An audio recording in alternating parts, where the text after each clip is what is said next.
You take a video, sir? Yeah, just she likes her vlogging, you know that. Hi guys, ito na po yung last batch ng order natin kay EKC Store.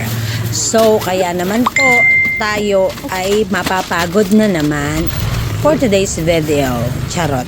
So, tapos na po kaming magligpit ng binablog natin or as of the moment na tayo ay nagvo-voice over. So, yan po ay nagwo-worth ng, nakalimutan ko na.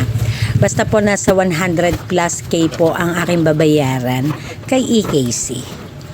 Thank you, Kuya Joseph. So, may susugod na Dabiana. Hayan na. Galit. At yan din pong araw na yan ay dumating naman si Nestle Active Surf, ang ating distributor. So, yan po ay nag-worth na almost 10,500. Hi guys, Mami Park is here. Napaka-init pero kailangan kong patayin yung ating electric fan kasi napaka ingay, no? So, grabe talaga guys, sobrang init. So, in today's video ay magbabasa tayo ng comments and bibigay tayo ng advices, no? So, nga pala, nakita nyo kanina na yan nga yung last na batch ng dineliver sa atin na order natin kay EKC. At bukas magi-start na tayong maghulog ng 20,000 every week, no? So, another nga na naging opportunity natin ngayon ay we can able now to extend our store and then soon naman yung kay Lola Park nyo and another opportunity na naman ang dumating. Kasi kahapon guys, ay tinawagan ako ng bangko, no? Bangko na subsidiary ni BPI. Tinawagan ako na sabi niya, "Ma'am, you are qualified to loan up to 200,000 to 500,000 max loan ng BPI bank, subsidiary of bangko." So doon ako sa bangko, no? Subsidiary ni BPI, ayan. So yun nga, naaprubahan ako. And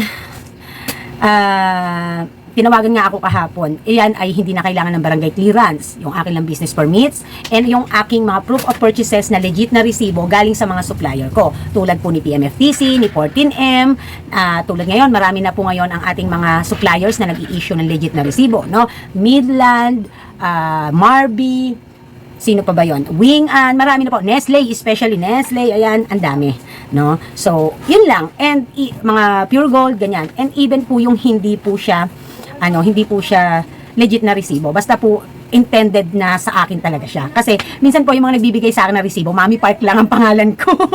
Pero po ang kagandahan, nakapirma ako doon sa resibong binibigay nila na yung resibo lang na normal, no? Yung hindi talaga pang BIR. Anyways, yun nga, no? So ang tanong, ite-take mo ba yung opportunity na yan, Mami Park? Wait. Hinay-hinay lang tayo. Yan po ay nasa Senado na, nakabinbin, nakaahin na sa ating Daddy Park at aanuhin na lang natin, pag-aaralan muna namin dalawang magdarleng at syempre ay pag-aaralan din namin kung paano siya makakatulong. Kasi ayoko nga ngayon, nakukuha ako ng obligations na hindi ibabangga sa negosyo, no? So sa totoo lang, kung kukuha ako ng 500,000, sabi ng best friend ko, pwede ka na mag-start magpa-build ng bahay, sa totoo lang. Kaya lang, hindi pa sa ngayon, no? So lahat ng bagay ay meron tayong tamang calling. So yun. And yun nga, napakarami nating obligations, no? However, ganun talaga, nasa negosyo tayo, nagpapalaki kasi tayo, no? Wala naman tayong pera na yung talagang literal, no? So, gusto ko lang ihabol na advice bago tayo magsimula dun sa talagang formal na advices natin sa ating isang subscriber, na kung napagbubutihan nyo ang hanap buhay at nakikita ang paglago at kayo din ay good payer, maayos din ang inyong mga pakikitungo at pakikiusap sa inyong mga ahente or mga kung sino-sino man pa ang nakakatulong sa negosyo, you are able to level up your needs kasi they are going to support you or they are going to approve you, no, kapag may mga ina-apply ka sa kanila. So yun yung kagandahan ng kay Mami Park, no? So syempre mas pa din ako, dumadating pa din ako talaga, yung kinakabahan ako, baka hindi pa ako makakabayad, naghahabol ng sales, lahat ng negosyante yan, pinagdadaanan, and it's normal, no? Pero hindi normal yung hindi ka makakabayad, okay? Ayan. So mag-shoutout na tayo at pag-usapan natin yung nag-seek ng advice sa atin through PM na lang niya, hindi na niya doon inilagay sa ating comment section, no? Alam nyo, hanggang ngayon talaga hindi pa ako nakakabawi ng tulog. Kasi paputol-putol ang tulog ko. Tatawag sila daddy, may ahente, si ganito dumating, o order ka daw ba? Ganyan, ang dami eh. Rar, di na natapos. So, ang atin pong magiging isa-shout out, yung sa ating latest video ng ating Mami Park, ano ang masasabi mo kay Rose Jam 11 sa 25k sales niya at yung tungkol sa POS. So sana may mga natutunan po kayo tungkol po doon sa ating learnings na when it comes naman doon sa POS. Doon naman sa atin sa ay yung wisdom na makukuha natin na wag nating idaw ng ating mga kapwa nagnenegosyo, no? Instead ay ating tulungang i-lift up, no? Kahit hindi na sa pera, hindi na sa material things, kahit man lang emotional, 'di ba? Wag naman kayong emotional damage, no? Hindi niyo alam ang marami dito or marami sa ibang tao, hindi alam ang pinagdadaanan ng isang negosyante. Okay? So, yun lang. And, syempre, shout out to ayan, kaya ako po pinutol para pagdating po sa editing ko, hindi ako hirap. No? Okay. MJOFW2899, kaya talagang kay Mami Park ako, lahat ng video may tumatatak talaga sa utak ko na iniisip ko, ganoon pala yon, yung knowledge na matututunan mo na madadagdag sa kaalaman mo. Napakalaking bagay po ang malaman nyo, yung naging topic din natin kahapon tungkol sa POS. As well as makakatulong din yan kay SC na magkaroon siya ng kamalayan at pag-aaral bago niya i-go yung mga bagay-bagay na gano'n. Kasi hindi yun basta-basta gano'n na although pwede naman, walang makakapigil. It's just that kailangan naiintindihan lang natin yung pag may mga decisions tayo, may mga actions tayo, ano ba ang mga katapat na obligations and responsibilities niyan. So nagulat kayo, no? May alam din ako sa POS. No? Kasi nga, siyempre, pag nagpapalaki ka, lahat inaaral mo hanggat maaari. Alam niyo, salat pa ako sa kaalaman, sa totoo lang. Kaya lang kasi ako, siyempre, unti-unti, no? Hindi naman lahat-lahat. So, ako, bawat may decisions ako, iniisip ko kung legal ba ito, lalabag ba ito sa batas, ano ang nasasakop na batas nito, tama ba ito, makabubuti ba ito sa aming negosyo in the long run, in long term ba ang benefits nito. So, dapat ganun kayong mag-isip. Okay? Ayan. Ellen Pilar. Ayan. Para sa akin, Mami Park, ang 25k sales ay malaki na. No? Ayan. So, dun nga daw sa kanya ay 2k lang, masaya na siya. 3 tindahan sila. 15 kabahayan lang. So, depende rin yan sa location. Which is true. No? Alam niyo, kaya ako nakaka-relate kay ST. Kasi nasa villager din ako. Nasa subdivision na kasi ako nagtitindahan. So, I know. Diba? I know. Okay? Ayan. Angeline Balmores 5461 sa nag-comment na maliit ang 25k. Baka po inggit lang o baka naman hindi alam ang hirap ng mga katulad nating sari-sari store owner.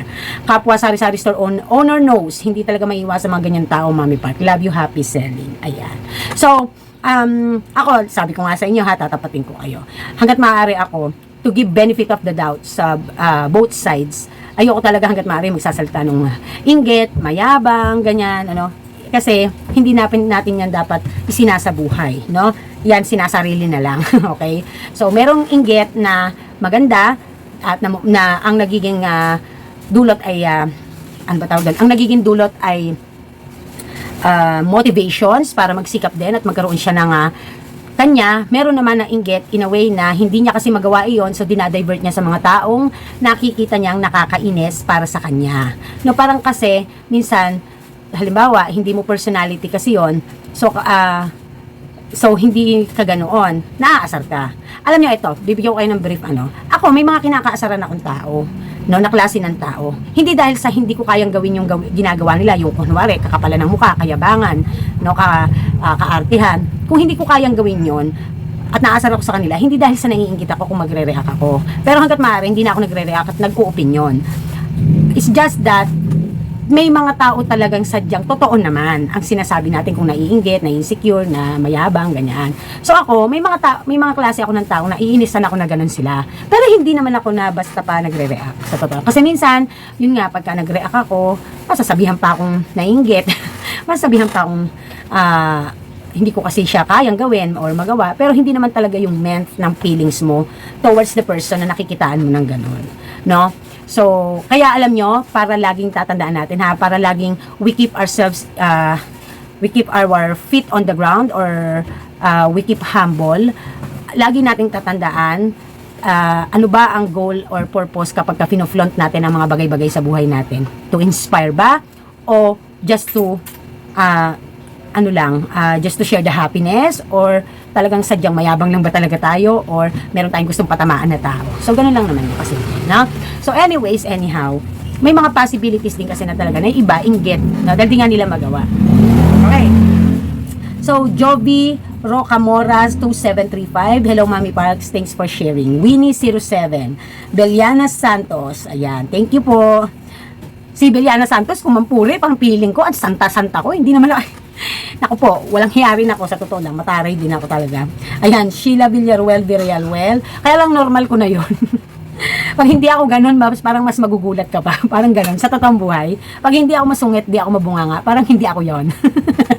Ayan. Sabi ni Sheila Villaruel, sarili ko ang pwesto, may pinapasahod akong 700 a day at isang yaya. Ang kita ko araw-araw 3K. Pinakamababa minsan pag malakas abot na siya ng 10K.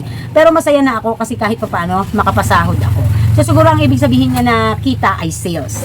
Kasi kung kita, kung may kita kasi na net income na, yun talagang literal as is yun yung pera, no? Ayan. So, Ricky Anuevo, good day, Mami Park, happy selling. Malu Aguirre, whatever sales we had, pasalamatan natin sa Panginoon kasi blessings yan. Which is correct, 100% correct. Malu Aguirre, Mami Park, may PM ako sa'yo para di na mo pabasahin kasi kasi naman talagang kukwento ko lang yung mga branch out na ako, pangarap ko ang POS. Kasi nga, aliw ako sa may mga punch at mukhang tsotsal, hahaha. Sinabi ko sa mister ko, nabibili ako noon, husme, puro nega sinabi sa akin. Bakit daw ako mag-PPOS, mag-branch out lang naman daw ako. Retail pa din naman daw ang store ko, kaartehan ko lang daw, hahaha. Which is real talk. Gusto ko lang talaga magpagpa-punch-punch kasi nasa BIR din ako at pag na-inspect at makita, di ko naman intention i-register nga sa kaartihan ko nga lang. At naisip ko yung mga wholesaler nga dito sa amin, kay lalaki, milyon ang stocks, mano-mano lang ang nakabantay lang ang may-ari. Tad-tad ng CCTV. Kaya ayun ang pangarap na between na lang, but I can afford. O yun, no? So kaya nga dapat minsan talagang iisipin natin kung makabubuti ang decision sa atin o hindi. Okay? So may PM si Ma'am Malu Aguirre at mamaya po ibabasahin natin at bibigyan po natin siya ng advice sa kanyang concern. Okay, may concern po kasi siya. Carl Jean Sumapong, Mami Park, in-stock ko yung comment ni Rose Jam. Mas malaki pa store ni Rose Jam kaysa nung nag-comment. Sorry na lang talaga, napastok akong wala sa oras. Kayo talaga, mga maritas talaga kayo ha. Ayan. Tapos, sinundo ka naman ni Jenny Lynn Nalunan. Sabi niya, pabulong naman po, nahuli yata ako sa chismis. Sinong kasari po yung na may stock? Kayo talaga. Ayan. OMG, ang laki ng issue sa 25K sales. Grabe. Juanito Mateo, Mami, wag yun ang pansinin mga kontrabida, nagpapapansin lang yan. Ayan. Hindi naman natin pinapansin, kaya lang magandang pag-usapan kasi learnings, no? Ayan, Sir Juanito. Teresita Baron, magandang hapon, Mami. Lonzy of W Kuwait, buhay na, where you been, Mama Lonzy? Where are you been? It's like parang namatayan po ba kayo, Ate Mama Lonzy? Kasi hindi ko po kayo pinipm talaga Ayan, merong commercial. So, yan, Mama Lonzy, I miss you too, no? Huwag mo na i-charot yung pagka-miss mo sa akin, no? Tutuhanin mo na yan. Mary Grace de los Santos, Mami Park, walang boses. Actually po, nung una, nung pinlay ko po siya dito sa phone na to, wala nga. Pero nung nirefresh ko po yung phone ko, may boses, no? So, kaya hindi ko na po siya tinurn down at hinayaan ko na po siyang mag-play. Ayan, so maraming salamat, no? At punta naman tayo kay Ma'am Malu Aguirre. Makinig ang everybody kasi baka mamaya magiging case nyo rin itong kay Ma'am Malu Aguirre. So, mainam na meron tayong alam kung paano ang mga basic na po pwede nating unang i-consider sa kanyang planong pag-branch out. Congrats sa ating kasari na meron na namang nagtagumpay. Magtatagumpay pa lang. Kasi gagawin pa lang. Hey, hi Mami Park, good day. May ask lang po ako ng opinion mo.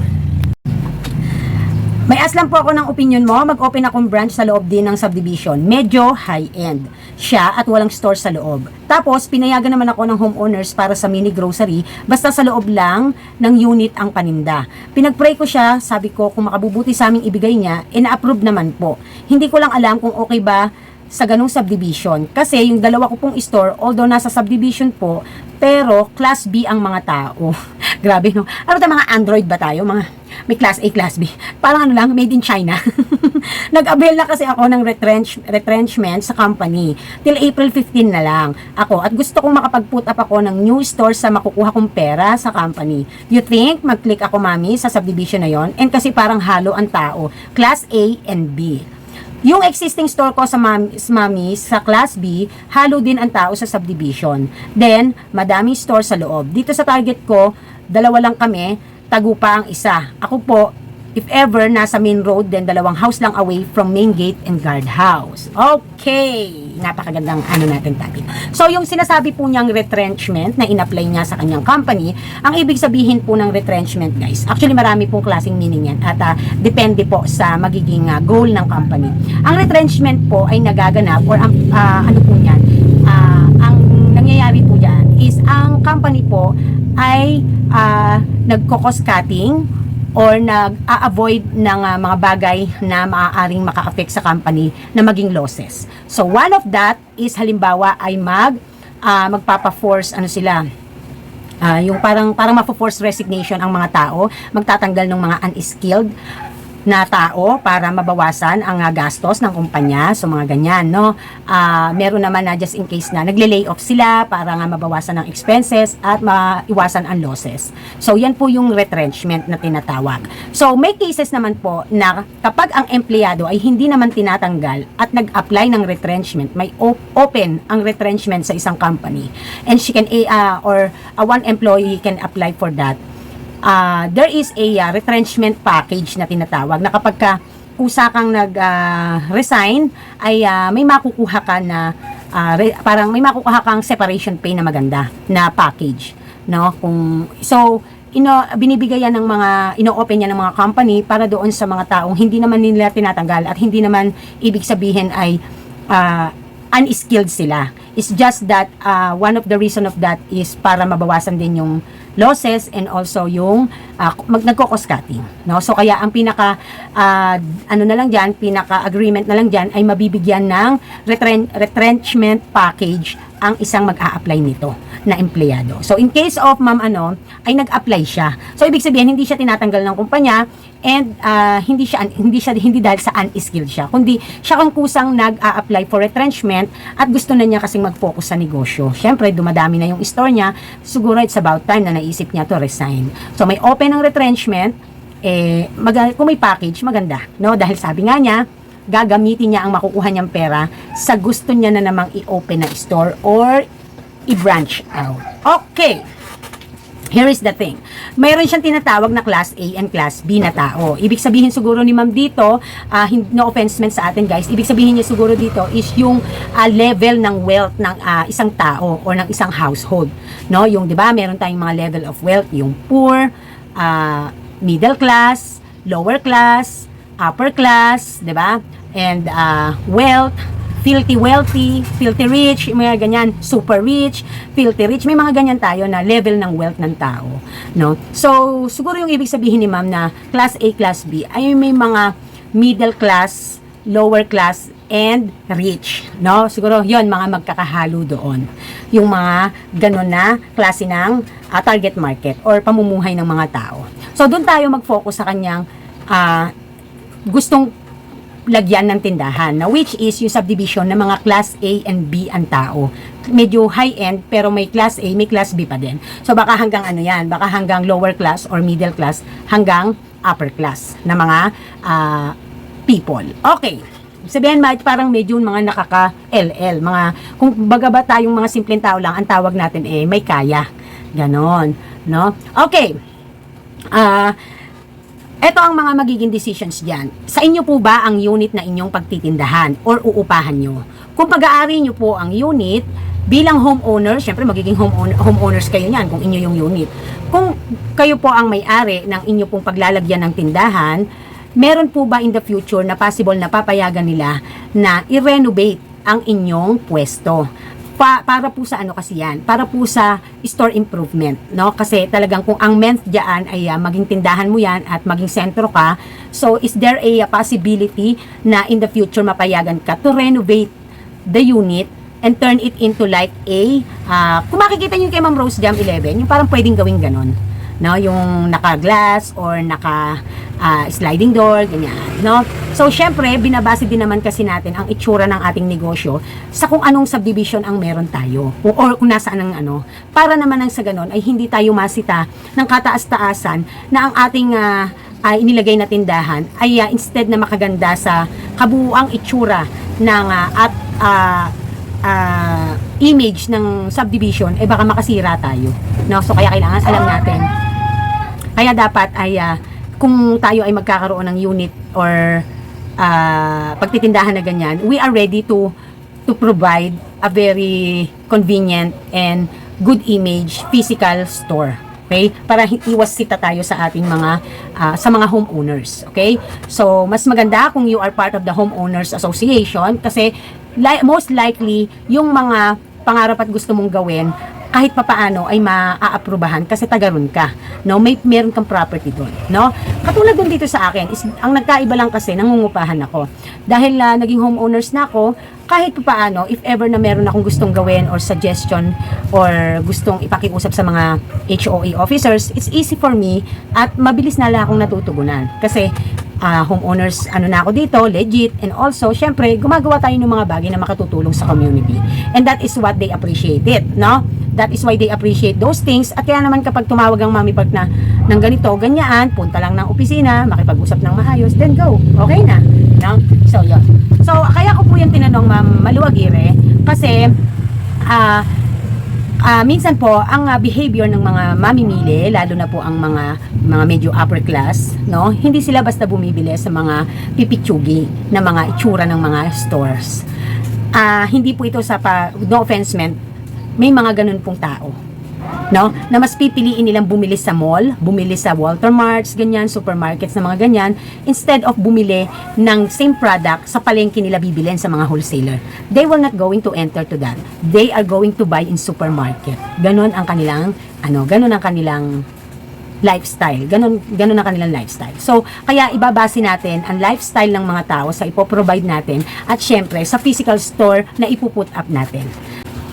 Additional pa to that is, syempre, when it comes to the bilang ng nasa subdivision. So, di ba usually sinasabi ko po sa inyo, north, east, west, south, 200 meters away from your store, yung mga target market mo na mga households. Now, because of the given situation na sinabi mo na dalawa lang kayo at yung isa pa, dalawa lang kayo kung sakali na magtitindahan doon at yung isa pa ay tago at ikaw ay malapit sa dalawang bahay bago mag guard house, I think maganda, no? Maganda ang laban. Ang magiging challenge mo diyan is what are the items that you will provide sa mga una-una mong pagsabak. Kasi doon pa lang din mangangapa ka rin, magre-request yan ng mga kung ano ang available na gusto nila sa tindahan mo. So kaya every time, if ever you go mo na yan, every time na may mga customer na they are looking for specific items, lagi itatala mo, lagi ino-note mo. Nang sa ganon, makapag-decide ka if you are going to provide it or hindi muna. Kasi nag-iipon ka pa ng mga taong tatangkilik ng specific product. Mga dalawa, tatlo pataas na laging naghahanap, that is basic na kino-consider natin to provide. Okay? Nalalaman natin kung gaano ba ka-class A and B ang mga target market natin. Sila ba yung mga tipo ng taong maraming mga sasakyan? Lahat ba ng household naka-sasakyan? Or lahat ba sila ay mga busy people? No? Yung tipong talagang sa labas namimili. Malapit ba kayo sa mga malls? Gaano ba kalayo from the subdivision ang mall, ang supermarket, ang palengke? So, para ma-consider mo kung ano ang pwede mong i-provide at aasahan kanila. Okay? Pagdating naman po sa decision nyo po, dahil nag-apply na po kayo ng retrenchment So, ibig sabihin talagang hanggang April 15 na lang kayo, there's no turning back, diba? Nahandyan na yan. So, hindi ko po basta-basta makikita ang probability ng tamang survey niyan, but as long as kung makikita nyo po kung gaano ka-class A and B ang lifestyle ng mga tao dyan at gaano kalayo sa inyo, sa subdivision na yan, yung mga kailangan nilang ma-access na basic needs. Kasi, syempre, yun ang ipoprovide natin, di ba? Yung pag naubusan sila, yung pwede naman na silang mamili, tsaka lalo na pagka-okasyon, syempre, kaysa lumabas pa, dyan na lang sa subdivision, lalo na pagkagabi. Diba, usong-uso yung pagkapasko, New Year, talaga magbibilihan. Nako, pag sarado na ang mga tindahan sa paligid, lumalabas pa talaga ng highway, magmumotor, magsasasakyan, just to buy liquors. No? So, also, alamin nyo din po, kung ang buhay ng tao dyan ay baka alas 8 lang ng gabi, tahimik na, baka alas 9 ng gabi ang kanilang usual na tahimik na ang subdivision. So kailangan malaman mo rin kung ano ang mas ipapriority mong oras na ikaw ay bukas at magsasara. No? So in the first time ng pagsabak mo diyan, syempre kakapain mo pa, no? And kung kakapain mo naman, syempre titingnan mo din kung if effective na nagtitinda ka ng hanggang alas 9, hanggang alas 10, hanggang alas 12. So kailangan makita mo kung saan ang malaki at mataas at matao ang demand. Halimbawa po dito, sa araw po talaga malungkot dito medyo, no? Pero pagdating po, pagtungtong po ng alas 4, alas 5, hanggang alas 7, hanggang alas 8, napakabili. Pagdating naman po ng mga alas 10, sapak hanggang alas 12, doon naman po, minsanan lang may bibili, pero pag may bumili naman, ang lalaki ng bills. Dadating ka talaga sa point na from 10 o'clock, nakakabenta ka pa ng 4K, 5K, ganun. Dahil sa laki ng kanilang mga binibili, dahil puro alak. No, dito po kasi, ewan ko ba kung ba trip nila, kung kailan hating gabi, saka bibili. Ngayon, meron pong salitang pinag-uusapan natin or inaano natin na sanayin ang mga mamimili na maagang bumili kasi yun ang oras lang na bukas ka. Dito po sa mga manginginom, wala silang pakialam kung kailan ka bukas o sara. Kung gusto kanilang habulin, hahabulin kanila. Pero pag nag-trip talaga silang uminom ng alas 11, alas 12, kahit lumabas sila ng subdivision, bibili sila outside. Kahit mahal ang alak sa Alphamart, bibili sila doon kasi noon lang nila naisipang uminom at kailangan nilang maka-access ng alak.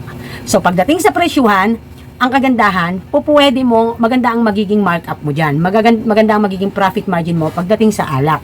Gawa kasi ito yung mahirap na basta-bastang i-access nila outside. No? So, also, as well as the basic needs. However, pag basic needs po, wag naman ding tatagain ang presyo. Unless, kailangan mo talaga ng medyo pricey ang markup, medyo mataas ang markup kasi nangungupahan ka. Pero kung sarili mo ang unit at ni-renovate mo ang unit, okay lang yun kasi for the long-term use naman yan, for the long-term benefit.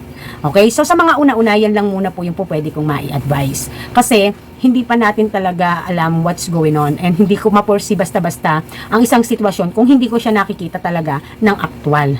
No? Kaya nga sabi ko nga po dun sa mga humihingi sa akin ng advices, kung sasagutin nyo at may talent fee ako kasi iiwanan ko yung mga obligations ko at titingnan ko ang mga lugar nyo, sasagutin nyo ako, titingnan ko ang mga lugar nyo, I will give you a suggestion, gagawin nyo akong guest, titingnan ko kung ano at isa-survey ko, aaralin ko ang lugar, pwede. No? Pero kasi, yung sasabihin mo na ganito nga, nasa advice lang at kahit sa text lang, iba pa rin talaga yung actual na nakikita ko talaga ang lugar. Kasi ganun po akong mag-aral ng lugar. Talagang actual. Hindi po talaga tayo mabasta makakadepende through online, through PM lang, ganyan. Kailangan na handoon talaga physically, no? Personal na titingnan mo, magsasurvey ka para makonsider mo lahat ng mga kailangan mo when it comes to your business planning. No? Kasi part po iyan ng business planning. Okay? So sana po may natutunan tayong lahat sa ating video for today. At thank you Ma'am Malu Aguirre kasi matagal na rin kitang subscribers. However, talaga, hindi naman talaga, I thought kasi na hindi naman ako ganun ka-effective sa inyong lahat. So, iilan-ilan lang. And natutuwa ako na habang patagal ng patagal, nakikita ko na ngayon yung at na I able na to express and I able to cater you sa mga tanong nyo and also to express my konting kaalaman lang ang experience, no, para mabigyan kayo ng advices. Maraming salamat po sa mga nanood at nakaintindi ng ating mga videos for the past 2 weeks, 3 weeks, no? 1 month, I think. Maraming salamat po. Sa bumubuo po ng dagdag na 1,000 subscribers para maging 16K subscribers ang Mami Park, maraming salamat po. At syempre sa mga old subscribers natin, no? Na dati pa nating mga kapatiran at kasal. So this is Mami Park na nagsasabing, Tindera is my proud career. Fighting! Bye!